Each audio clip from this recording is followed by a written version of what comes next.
que frente a un fenómeno social, ¿sí?, los que se ocupaban de estudiar esto, ya sea los historiadores o los geógrafos, se realizaban ciertas preguntas específicas para ver cómo estudiar este suceso, ¿no?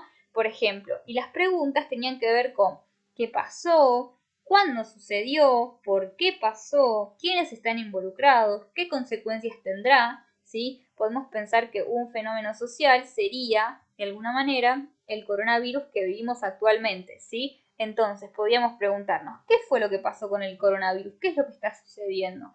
¿Cuándo arrancó este gran virus que se expandió tan rápidamente? ¿Por qué? ¿Cuál fue su origen? ¿Quiénes están involucrados? ¿Qué países tienen mayor cantidad de infectados? ¿Qué países están involucrados? ¿Y qué consecuencias tendrá? ¿Sí? Esto es importante porque un historiador, ¿sí?, y un geógrafo siempre se hacen estas preguntas para saber cómo estudiar lo que pasó, ¿no? Entonces, las causas de algo, de un fenómeno social y las consecuencias son muy importantes, ¿sí? Piensen que una de las consecuencias que tiene este tema del virus es que justamente nosotros no vamos a clases, ¿sí? No tenemos clases presenciales y tenemos que trabajar de manera virtual. Esa podría ser una consecuencia, ¿no? Porque debido a la expansión del virus, de repente nosotros tenemos que trabajar de esta manera. Bien, vamos a seguir.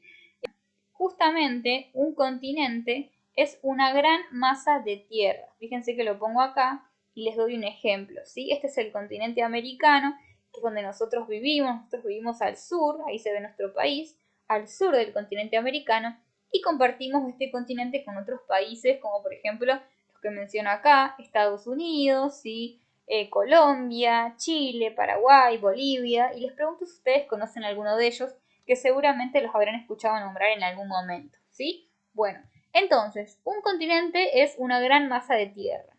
Y si nosotros hacemos un lineamiento de todos los continentes que tenemos en total 6 continentes, ¿sí? Vamos a diferenciarlos por los colores, ¿sí?, no por los números. Otro continente importante es el continente africano, que está en amarillo, ¿sí? Espero que lo puedan ver. Otro de los continentes que también es muy importante es el continente europeo, que está en rosado, ¿sí?, que está al este del continente asiático, ¿sí?, también muy importante. En este continente está China, Japón, ¿sí?, Tailandia, la India, muchos países conocidos. El continente oceánico, Oceanía, que está al sur del continente asiático, ¿sí?, y acá también hay países muy relevantes, Australia, Nueva Zelanda, y otros países más pequeños, pero también importantes, ¿sí? Y finalmente, en blanco, que no se ve muy bien, acá al sur de todos los otros continentes está el continente antártico, ¿sí?, que también es muy importante. Entonces, nos tienen que haber quedado, si hicieron el mapa, los 6 continentes. Si no pudieron hacerlo porque no tenían para imprimir, bueno, no se preocupen, ¿sí?, con que hayan completado la información está bien. Bueno, entonces, ya sabemos lo que es un continente, vamos con los océanos, ¿sí? Un océano es una gran masa de agua salada, ¿sí? Podemos decir también es un conjunto de agua salada, es lo mismo, ¿no? Bien, y piensen que casi 3/4 del planeta Tierra están cubiertos por agua, ¿sí? Entonces, vamos a ver los océanos que también son importantes. Tenemos el océano Pacífico, ¿sí?, el océano Atlántico, está entre medio de América y África, ¿sí?, el océano Índico, que está al sur de la India, por eso lleva ese nombre, ¿no? Y al norte de Europa y de Asia tenemos el océano glacial ártico, que justamente lleva su nombre porque está muy cerca de los polos, y ártico glacial, ¿no?, que está congelado, porque está muy congelado, ¿no? Bueno, bien. Entonces, tenemos estos 4 océanos, ¿sí? El océano Pacífico, que está al oeste, digamos, ¿no? El océano Atlántico está al este. Después vamos a ver esto del este, el oeste, el norte, el sur. No se preocupen si no lo entienden, es el próximo tema que vamos a trabajar, ¿sí? Bueno, tienen que haber quedado los 6 continentes y los 4 océanos, ¿sí? Si les falta alguno, lo pueden completar. Bueno, entonces, les tienen que haber quedado estos 6 continentes y estos 4 océanos. Estos son los que nosotros vamos a trabajar todo el año. Los tienen que saber diferenciar. No se preocupen si no entienden por ahí la división entre Europa y Asia, eso es algo que vamos a trabajar cuando volvamos a clase, ya que es bastante complicado definir un punto exacto de división entre los continentes, ¿sí? Bueno, vamos a seguir. Otro de los temas importantes que había era un texto que hablaba de los mapas, ¿sí?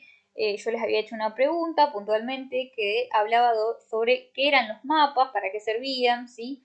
Bueno, vamos a empezar por algo importante. El mundo, ¿sí? No es plano, ¿sí? El mundo tiene una forma geoide, ¿sí? Significa una forma redonda, ¿no?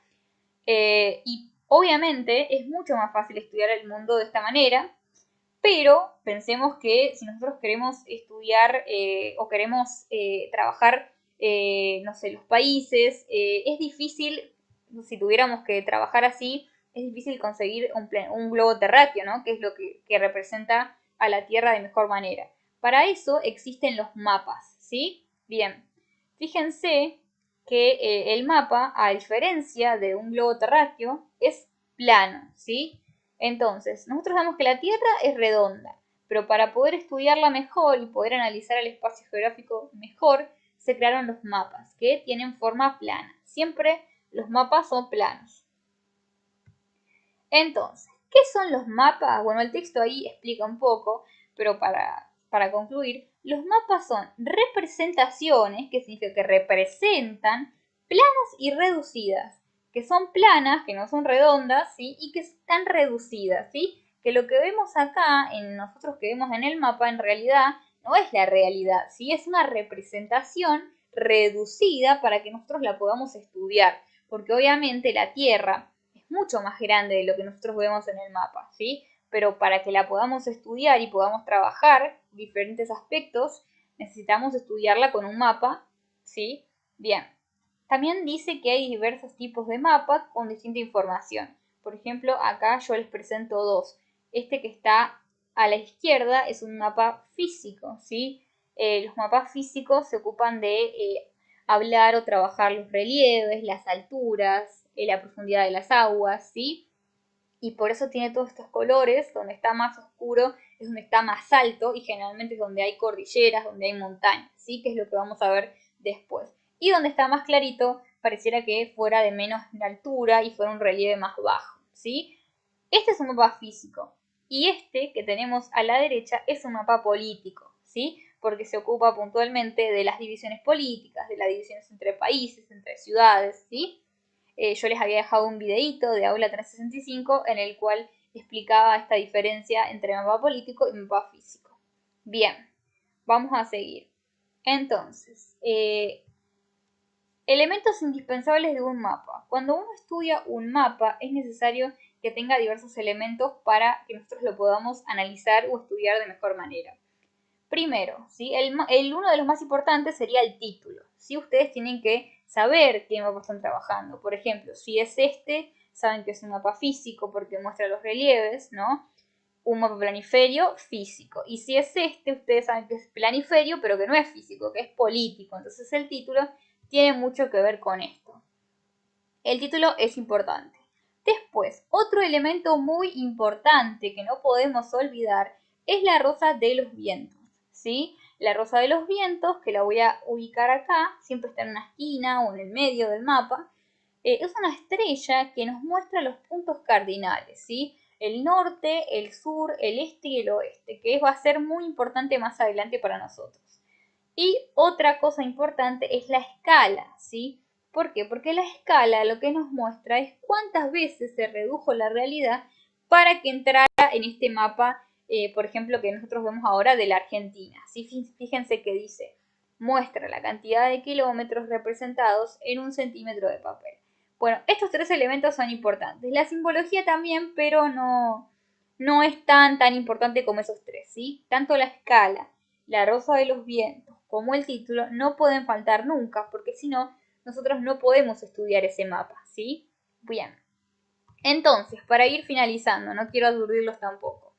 Lo que yo quería, lo que quiero que tengan más presente es que necesito que ustedes sepan los continentes, ¿sí? Dónde están ubicados los continentes y los océanos, ¿sí? Continente americano, africano, europeo, asiático, oceánico y antártico. Y los océanos. Eso necesito que ustedes lo sepan. ¿Qué más? Quiero que también entiendan qué es un mapa y para qué sirve. Recuerden que son representaciones planas y reducidas de la Tierra o parte de ella, ¿sí? Los mapas nos ayudan a los geógrafos, a los historiadores, a ubicarnos, a ubicar un hecho, ¿sí? Es muy importante el uso del mapa, por eso tenemos que saber qué es el mapa.